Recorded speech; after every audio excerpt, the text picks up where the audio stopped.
하나님께서는 또 다른 계획을 갖고 계셨습니다. 마침내 때가 되어서 예수 그리스도를 이 땅에 보내주신 것입니다. 바로 그 예수 그리스도가 행하신 일이 무엇인가 한번 보시면, 이것을 갈라디아 3장 17절에서 19절의 말씀을 통해서 예수님이 이 땅에 오신 이유를 우리가 다시 한번 분명하게 이해하기를 원합니다. 내가 이것을 말하노니 하나님께서 미리 정하신 언약은 바로 아브라함을 통해서 아브라함을 부르시고 아브라함에게 그의 나라를 다시 회복시키겠다고 하신 그 약속, 미리 정하신 언약을 430년 후에 생긴 율법이 폐기하지 못하고, 바로 아브라함과 하나님께서 언약을 맺은 후에 그 이스라엘 민족들이 죄를 지음으로 모세를 통해서 다시금 율법을 정한 그 기간이 430년이란 것입니다. 그게 생긴 율법이 폐기하지 못하고 그 약속을 헛되게 하지 못하리라. 아브라함의 약속을 이 율법이 폐기할 수가 없다라는 것입니다. 만일 그 유업이 율법에서 난 것이면, 아브라함의 그 유업이 율법에서 난 것이면 약속에서 난 것이 아니니라. 그러나 하나님이 약속으로 말미암아 아브라함에게 주신 것이니라. 그런즉 율법이 무엇이냐?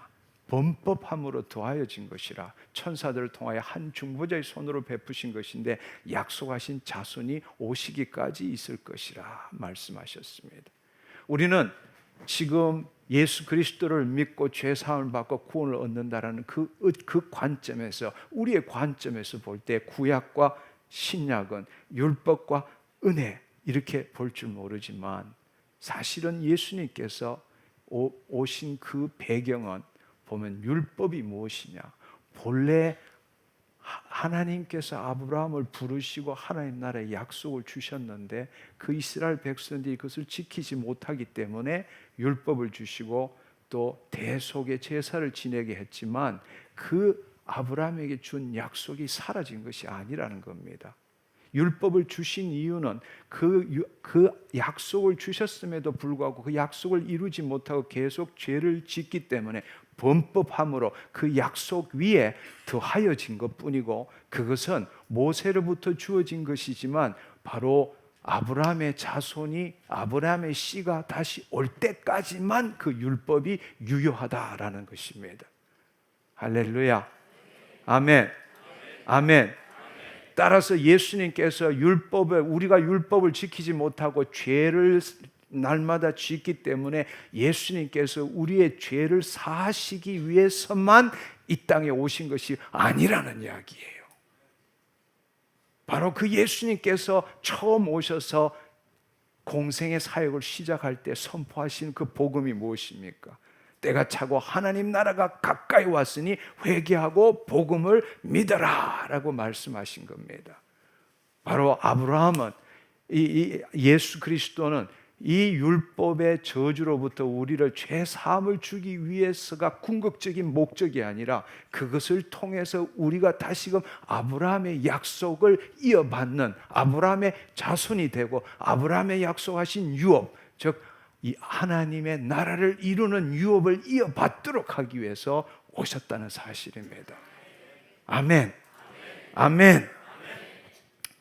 여러분 한번 생각해 보십시오. 갈라디아 3장 16절을 보면 이 약속은 아브라함과 그의 자손에게 말씀하신 것인데, 여럿을 가리켜 그 자손이라 하지 아니하시고 오직 한 사람을 가리켜 내 자손이라 하였으니 곧 그리스도라.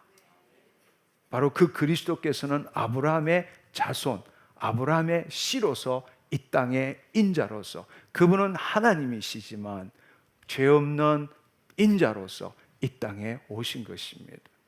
그러니까 육적인 혈통으로 보면 아브라함의 자손이죠. 그러나 신적인 의미에서 보면 그분은 정자와 난자를 통해서 난 것이 아니라 성령으로 잉태되어 인자로서 나타나기 위해서 마리아의 자궁을 통해서 이 땅에 탄생하신 것입니다.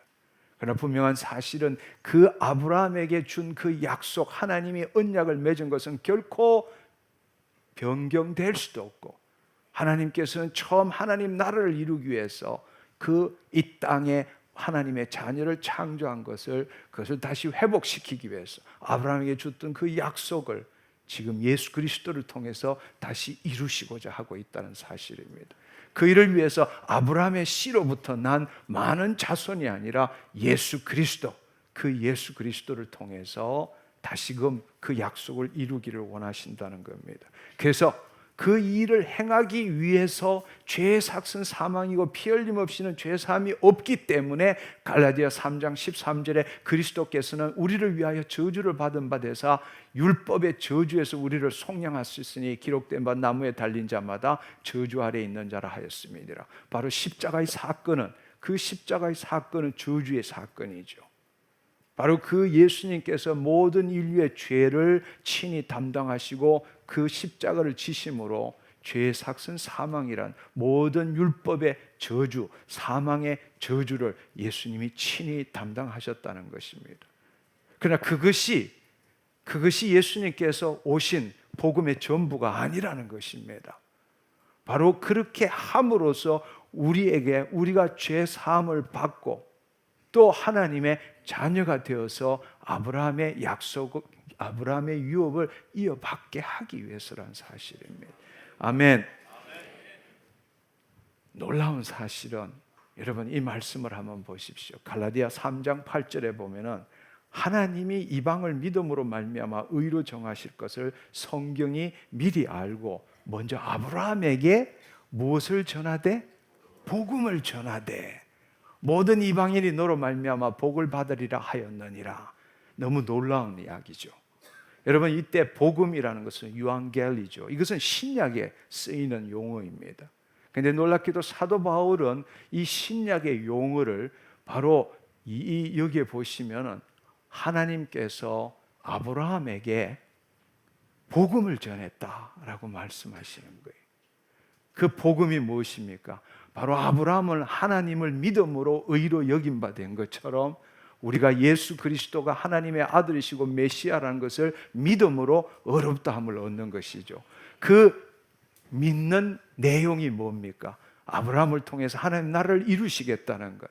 또 우리가 예수 그리스도를 믿음으로써 우리가 하나님의 자녀가 되고 하나님께서 약속하신 하나님의 나라가 우리를 통해서 이루어진다라는 것입니다.